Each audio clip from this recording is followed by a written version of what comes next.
Olá, meu nome é Gustavo e bem-vindo ao Top 1 das ações do mês, que neste caso é para o mês de setembro. Agora, antes de começar, quero primeiramente agradecer à XTB por apoiar este vídeo. Eles têm 0% de comissões tanto em ações como ETFs reais, têm um valor mínimo de transação de apenas 10€ e estas condições são válidas para volumes mensais até 100.000€, porque acima deste limite é cobrada uma comissão de 0,2% no mínimo de 10€.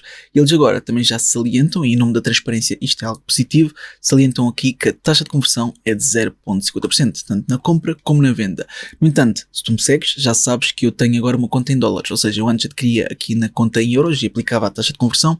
No entanto, eles agora já permitem ter uma conta em dólares. Por isso eu tenho uma conta em dólares, do qual eu vou fazer a minha aquisição e mostrar-te no final. Mas podes ver que neste momento tenho um lucro de aproximadamente 2.100€, mesmo após toda a queda que houve, e a minha melhor posição neste momento é a Nvidia, sendo a segunda a Meta e a terceira aqui a Micron. A Micron já a contar com a queda que teve também. Mas pronto, também temos a Alphabet em quarto lugar. No entanto, se eu abrir aqui, porque eu fiz 3 aquisições da mesma já no passado, a melhor posição da mesma é aqui 75%. Porque as percentagens que estás a ver diretamente é com base na média entre todas as aquisições feitas. Porque se, por exemplo, eu abrir aqui a Meta, a minha melhor posição é aqui de 338%, que é até bastante elevado. Mas pronto, vamos passar agora ao top 1 deste mês e quero partilhar contigo que estive a ver várias empresas ter uma queda recentemente. Por exemplo, a Micron, a Intel, ok, a Intel teve aqui uma grande queda, mas ainda está em falling knife, por isso neste momento não vou adquirir de todo, porque a mesma ainda pode cair mais.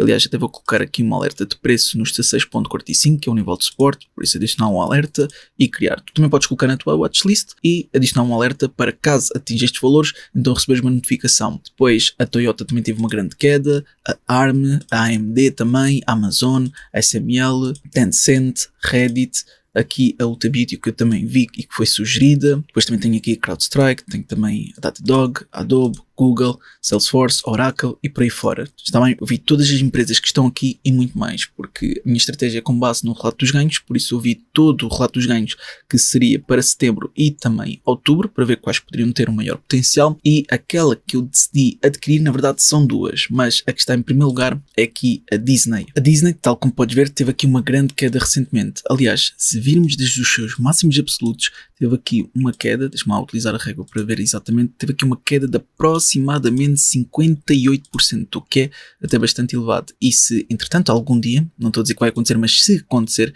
e chegar aos seus máximos, algum dia no futuro, para longo prazo, temos aqui uma possível valorização de 135%, que até é bastante elevado. Agora, acontece que a mesma teve aqui uma grande queda, e um dos pontos mais positivos em termos de análise técnica, porque existem outros pontos positivos, mas a começar pela análise técnica, é aqui o Super RSI que mostrou aqui um sinal de compra, ok? Eu vou só assinalar para tu veres onde é que está, por isso teve aqui um bom sinal de compra, do qual está a atingir este nível de suporte. É claro que, entretanto, ainda pode continuar a cair e chegar a este nível de suporte, está bem?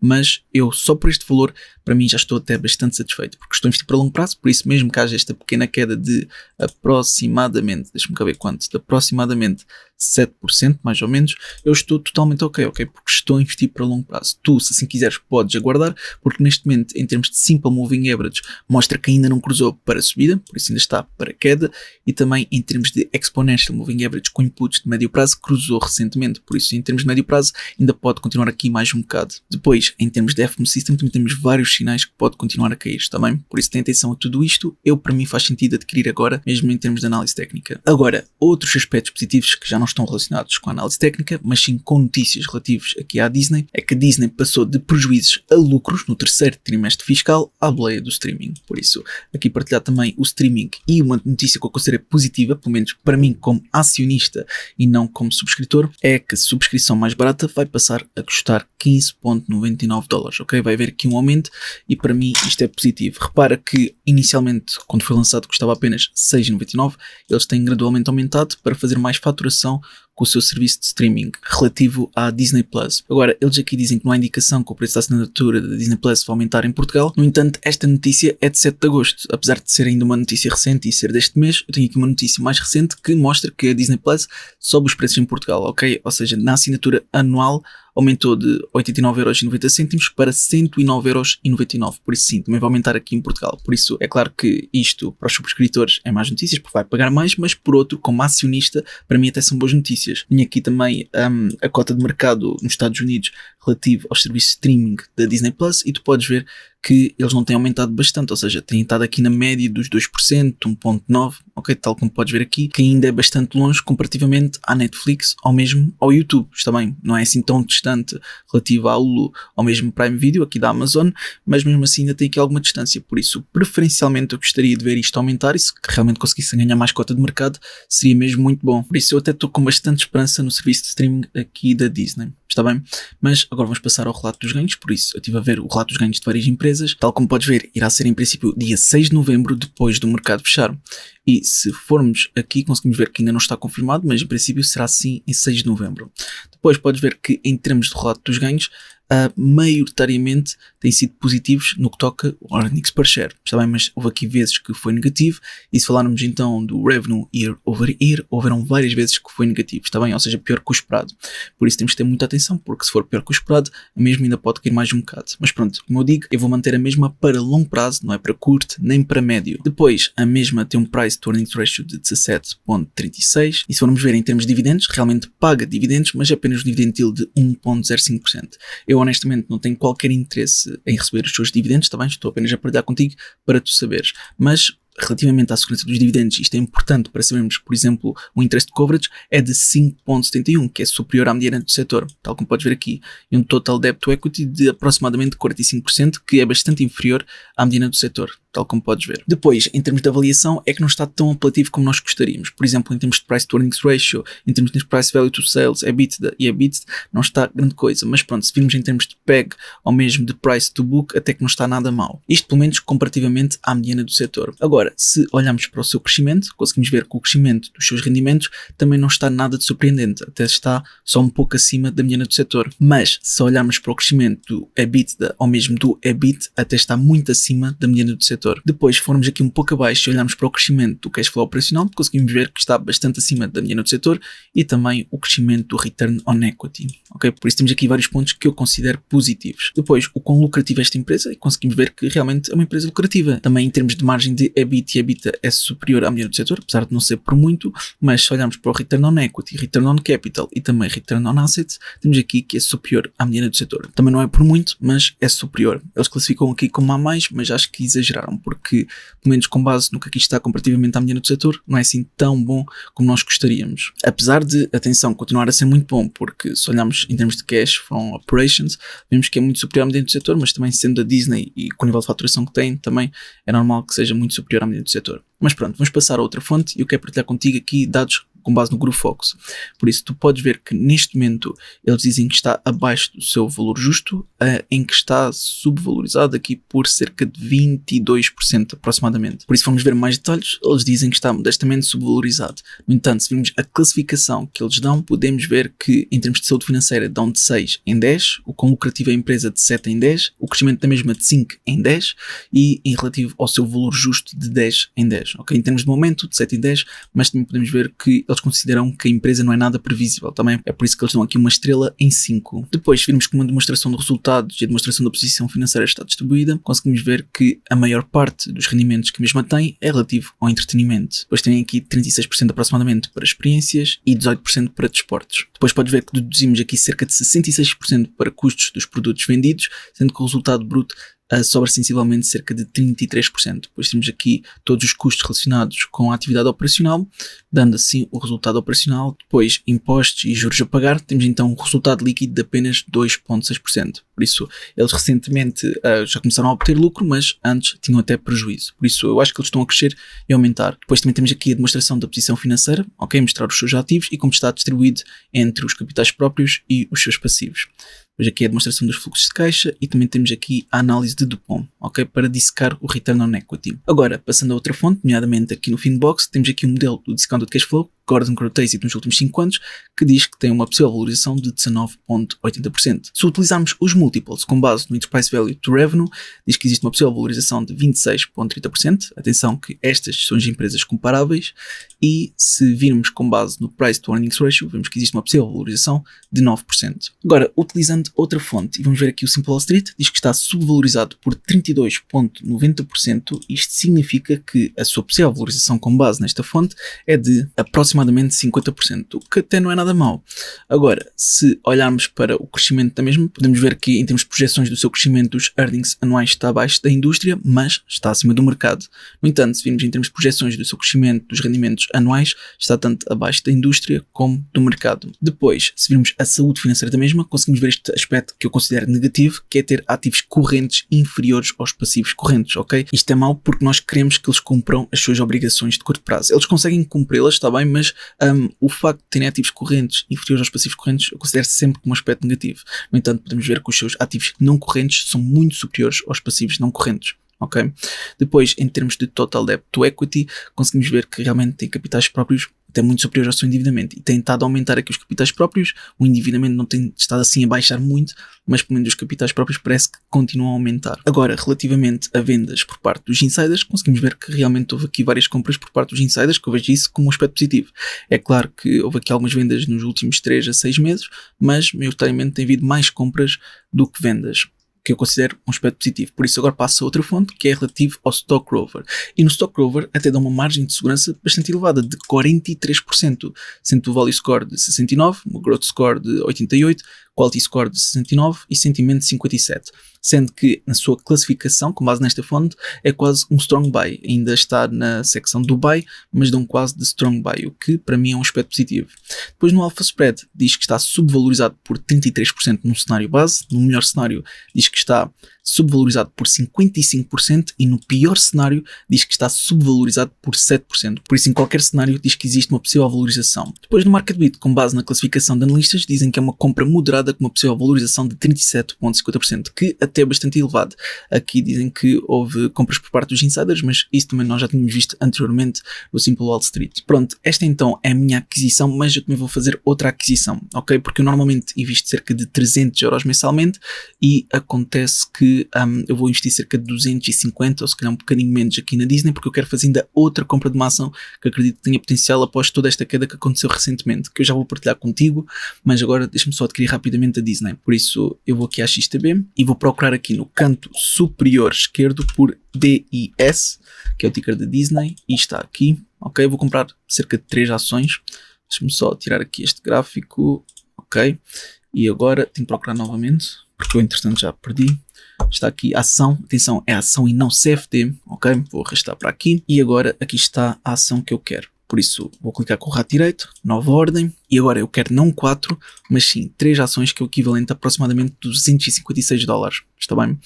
Por isso vou colocar aqui no verde, em comprar, neste momento cada uma está a valer 85,60 e vou confirmar. O mercado está aberto, por isso isto deve ser automaticamente executado. Atenção que eu estou na minha conta em dólares, está bem? Muito bem, aqui está, Disney. Pronto, começo com um prejuízo inicial de apenas 3 cêntimos, aliás, agora como está a oscilar, aparece às vezes 3 cêntimos positivos, mas pronto, o prejuízo inicial foi cerca de 3 cêntimos, o que é totalmente aceitável. Agora, a minha outra aquisição que eu quero fazer para este mês é aqui a Microchip. Por isso, podes ver com um time frame diário que a mesma também teve aqui uma grande queda e chegou a tocar no SMA, tal como podes ver aqui. Entretanto, teve aqui alguma subida porque ganhou rapidamente suporte e neste momento está nos 77,12. Eu considero que é uma ação, pelo menos com um time frame diário, até bastante estável e por isso eu quero adquirir a mesma. Eu também recebi aqui um sinal muito forte do Super RSI que agora poderia ser uma boa altura para adquirir, apesar de haver vários sinais do FMC que pode haver aqui uma queda, eu acho que agora até não é uma má altura. Também temos aqui um sinal do Simple Moving Average que pode continuar a cair e também do Exponential Moving Average para breve, por isso isto são aspectos negativos que pode realmente cair no curto e médio prazo, mas é como eu disse, eu vou adquirir para longo prazo. Agora, o relato dos ganhos da mesma, em princípio será aqui dia 31 de outubro, ainda não está confirmado, mas também quero partilhar aqui no Seeking Alpha aspectos positivos que eu vi na mesma. Por isso, em termos de dividendos, a mesma tem um dividend yield de 2,38%, mostrar-te aqui também o dividend safety. Atenção que o objetivo aqui não é receber os seus dividendos, mas que é partilhar aqui pontos que eu considerei positivos. Por exemplo, eu acredito que até tem um interest coverage elevado de 8,81, apesar de ser inferior à mediana do setor. Depois, em termos de total debt to equity, é de 96,83%, que até é considerado um bocado elevado, ainda por cima comparativamente à mediana do setor. Depois, em termos de avaliação, conseguimos encontrar vários aspectos negativos comparativamente à mediana do setor, especialmente Price to Earnings Ratio, Enterprise Values to Sales, EBITDA, e Price to Sales. Enterprise Value to EBIT e Price to Cash Flow até está aceitável, mas de resto está negativo, pelo menos em termos de avaliação com base nos dados do Seeking Alpha. Depois, em termos de crescimento, é que eu diria que é o aspecto mais negativo desta empresa, ok? Só para te chamar a atenção, porque em termos de crescimento os rendimentos está bastante abaixo da média do setor, mesmo em termos de crescimento da EBITDA e EBIT está bastante abaixo da média do setor, por isso isto é algo a termos em atenção e cuidado. Se vemos mesmo o crescimento do Return on Equity está bastante abaixo, ok, da média do setor, e isto é algo que vamos ter em atenção, porque se não queremos uma empresa que está a diminuir bastante no seu crescimento, então pode não valer sequer a pena adquirir a mesma, simplesmente colocar no watchlist e estar atento caso a mesma continue a cair. Portanto, isto é tudo para a tua informação e que tu tenhas conhecimento destes pontos negativos sobre a mesma. Depois, se virmos o quão lucrativa é esta empresa, conseguimos ver que realmente é uma empresa lucrativa, porque se virmos em termos de margem do resultado líquido está bastante acima da média do setor, se virmos em termos de margem de EBITDA e EBIT também está acima da média do setor, e se virmos em termos de Return on Capital, Equity e Asset até está bastante acima da média do setor. Agora, utilizando outra fonte, vamos ver aqui o GuruFocus. Por isso o GuruFocus classifica como 83 em 100. Se formos aqui ver com mais atenção, eles dão uma classificação de 5 em 10 na saúde financeira, de 9 em 10 do quão lucrativa a empresa é, do crescimento da mesma dão de 7 em 10, do seu valor justo dão apenas de 3 em 10, porque acreditam que está um pouco sobrevalorizada, e se olharmos para aqui conseguimos ver que eles acreditam que está sobrevalorizada por 16,58%. Depois, se virmos como está distribuída a demonstração dos resultados, podemos ver que com base em todos os rendimentos e custos que tem, apenas sobra um resultado líquido de 25%. É claro que eu digo apenas, mas 25% com base nestes custos todos, até que não me parece ser nada mal. E na demonstração da posição financeira conseguimos ver como os seus ativos está distribuído entre os capitais próprios e os seus passivos, sendo que repara que os capitais próprios são inferiores ao total dos passivos.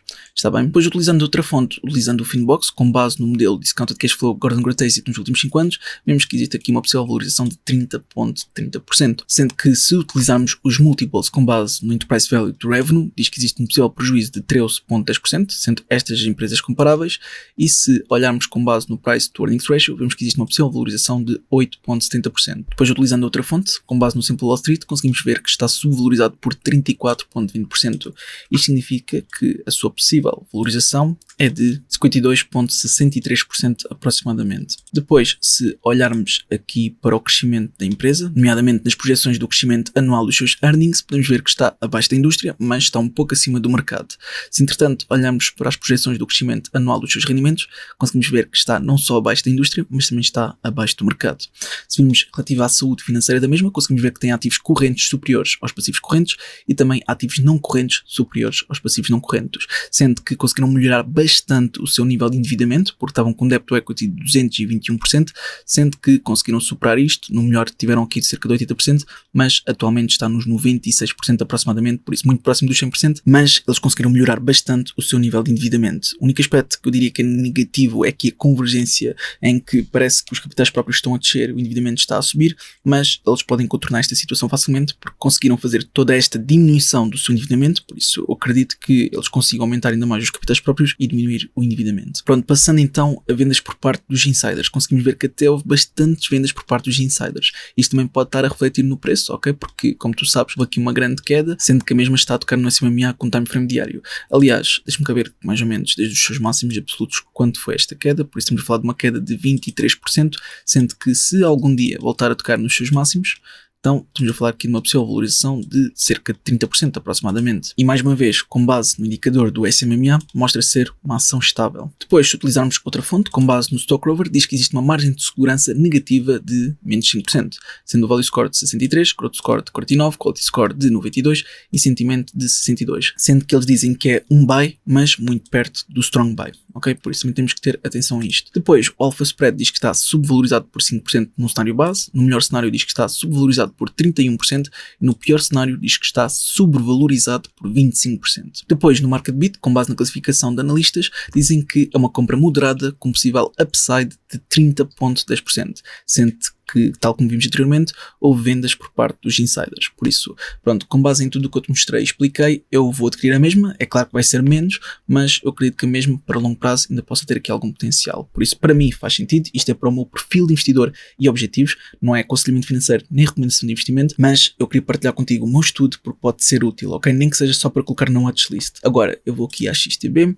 e vou procurar por MCHP, que é o ticker desta ação. Por isso temos aqui em CFDI, temos a ação, eu quero a ação real aqui no canto superior esquerdo, clico, entretanto tenho que tirar aqui algum gráfico, porque tal como podes ver isto está cheio de gráficos, por isso eu vou tirar aqui a Lulu, vou tirar aqui a Salesforce, vou tirar também a Starbucks e vou arrastar a Microchip. Aqui está, pronto. Agora vou expandir, vou clicar com o rato direito, nova ordem e eu quero quanto da mesma. Deixa-me cá ver, eu quero uma ação, atenção, para ser uma ação inteira e real e ser realmente nossa, ou seja, sermos os legítimos donos desta ação, então só pode ser ações inteiras, por isso não pode ser ações fracionadas. Por isso eu só quero uma, que é o equivalente a cerca de $77 e vou agora clicar aqui para comprar. Por isso estou a comprar a 77.54 e confirmar. Pronto, portanto a minha aquisição foi 3 ações da Walt Disney e aqui da Microchip. É claro que isto pareceu um pouco o top 3, porque parece que estou a adquirir primeiro o top 1 a Walt Disney e dentro do top 2 a Microchip, mas eu estive a ver várias empresas e pelo menos estas foram aquelas que me fizeram mais sentido, também pelo menos para o meu perfil e objetivos de investidor. Por isso eu espero que este vídeo e o meu estudo tenha sido útil. Se foi, não te esqueças de colocar um gosto para apoiar e até uma próxima.